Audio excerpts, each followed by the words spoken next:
Welcome to H today. ఏపీని రావణ కష్టంగా మార్చిన ఘనత కూటమి ప్రభుత్వానిదని మాజీ మంత్రి అనిల్ కుమార్ మండిపడ్డారు.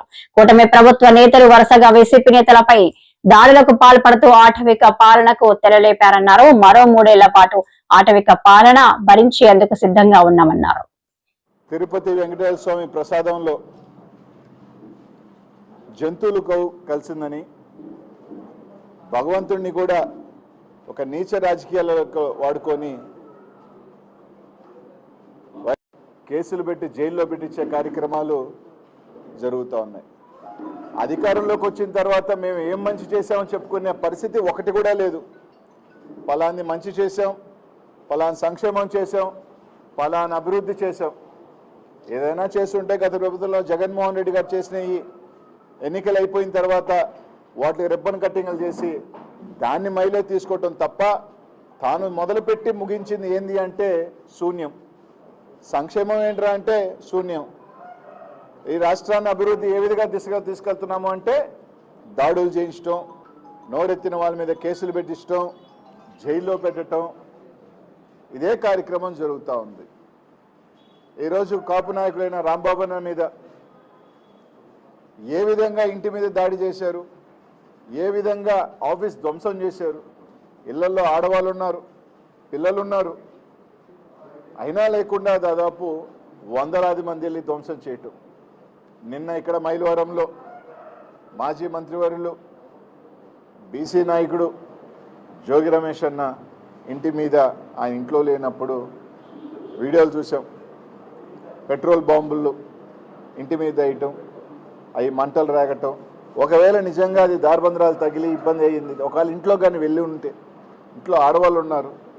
ఈరోజు వాళ్ళు తెలుగుదేశం పార్టీలో ఆడవాళ్ళు అంటే వాళ్ళ పార్టీలో మాత్రమే భార్యలు, చెల్లెళ్ళు, కూతుర్లు ఉంటారు, అక్కలు.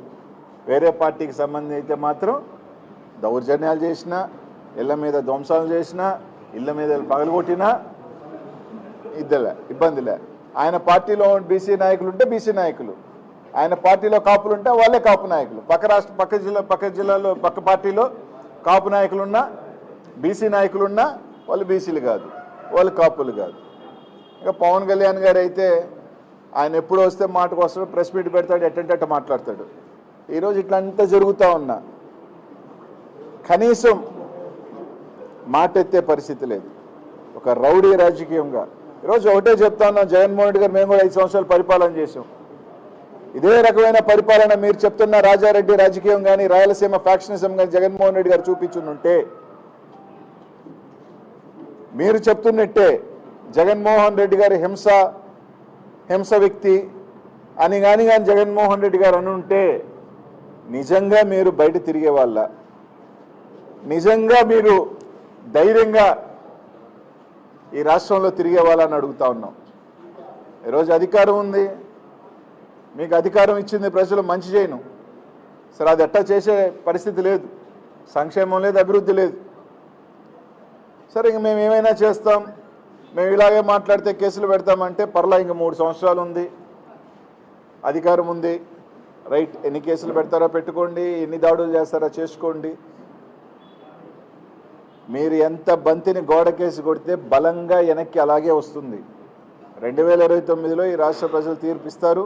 ఇదే విధంగా కానీ మీరు కొనసాగితే తప్పకుండా ఇంతే రెట్టింపుతో మీకు కూడా బలంగా ఇలాంటివే ఇంతకన్నా పెద్ద ఎత్తున జరుగుతాయి. అక్కడ చంద్రబాబు నాయుడు గారు వయసు పెరిగిపోతూ ఉంది, ఆయన కొడుకు ఇంక చెప్పనే అక్కర్లే. ఏమన్నా మాట ఎత్తితే పోలీసులను అడ్డు పెట్టుకోవటం, ఏమన్నా అంటే రండి ఏమైనా చేస్తాం అని మాట్లాడుతున్నారు తెలుగుదేశం నాయకులు. అది మళ్ళీ చెప్తా ఉన్నాం, పోలీసుని పక్కన పెట్టి ఈ కేసులు, అరెస్టులు ఇవన్నీ పక్కన పెట్టి వైఎస్ఆర్ కాంగ్రెస్ పార్టీ, తెలుగుదేశం పార్టీ తేల్చుకుందామా అంటే దానికని సిద్ధం అంటే చెప్పండి, సిద్ధం. మీరు అన్ని పక్కన పెడదాం, అంతేగాని 100 మందిని పోలీసులు తీసుకొచ్చి కేసులు పెట్టి రాత్రి కాదు. పోలీస్ వ్యవస్థను పక్కన పెట్టి రండి, మీరిళ్ళ మీదక, మా ఇళ్ళ మీదక, ఎవరిళ్ళ మీదకైనా సిద్ధమే దేనికైనా. మీరు అనుకుంటున్న ఎవరు ఫ్యాక్షనిస్ట్లా, ఎవరు తెగిస్తే అందరూ ఎవరికి ఎవరేం కాదు, డిసైడ్ అయిన తర్వాత ఎవరైనా కానీ మంచి రాజకీయం కాదు. జగన్మోహన్ రెడ్డి గారు గత 5 సంవత్సరాలలో కూడా మేము ఎప్పుడు కూడా ఇట్లాంటి రాజకీయాలు చేయలేదు. జగన్మోహన్ రెడ్డి గారు ఎప్పుడూ చేయలేదు. అది మంచి చెప్తున్నాం. ఇదే విధంగా కానీ కొనసాగితే దీనివల్ల ఎవరినో భయపడిపోతాము, దీనివల్ల ఏదో మేమేదో తోకలు ముడిచిపోతాము, ఏదో వెనక్కి వెళ్ళిపోతాము అంటే అది జరగదు. మీరు చేసే కొద్దీ వైఎస్ఆర్ కాంగ్రెస్ పార్టీ కార్యకర్తలు ఇంకా రోడ్డు మీదకి వస్తారు. మీరు చేసే కొద్దీ, రెచ్చగొట్టే కొద్దీ ఇంకా ధైర్యంగా ఈరోజు ముందుకు వస్తారు. ఎవరు ఇక్కడ బీసీ నాయకులు కానీ, కాపు నాయకులు కానీ, ఇంకెవరి నాయకులు మీరు భయపడితే బెదిరిపోయేదానికి ఎవరు సిద్ధంగా లేరు.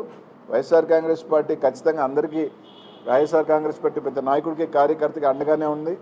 ఈరోజు జోగి రమేష్ అని కానీ, రాంబాబు అన్నకు కానీ తప్పకుండా జగన్మోహన్ రెడ్డి గారు ఉన్న పార్టీ అంతా అండగా ఉంటుంది. ప్రజలు కూడా చూస్తూ ఉన్నారు ఏం జరుగుతుంది ఏందనేది. తప్పకుండా బుద్ధి చెప్పే రోజు దగ్గరలోనే ఉంది. మహా అంటే ఇంకా 3 సంవత్సరాలు, రైట్, 3 years మీకు నచ్చింది చేసుకోండి, కేసులు పెట్టుకోండి. ప్రతి ఒక్కరికి కూడా ఒక ఎక్స్పైరీ డేట్ ఉంటుంది. ప్రతి ఒక్కరికి కూడా ఒక ఎక్స్పైరీ డేట్ ఉంటుంది. మీ ఎక్స్పైరీ డేట్ 2029. కాబట్టి అంత లోపల నచ్చింది చేసుకోండి, పెట్టుకోండి. అందరి మీద కేసులు, జైళ్ళు ఏం చేసుకోవాలి. కానీ ఇళ్ళ మీదకి వచ్చే సంస్కృతి మాత్రం ఖచ్చితంగా ఇది మంచి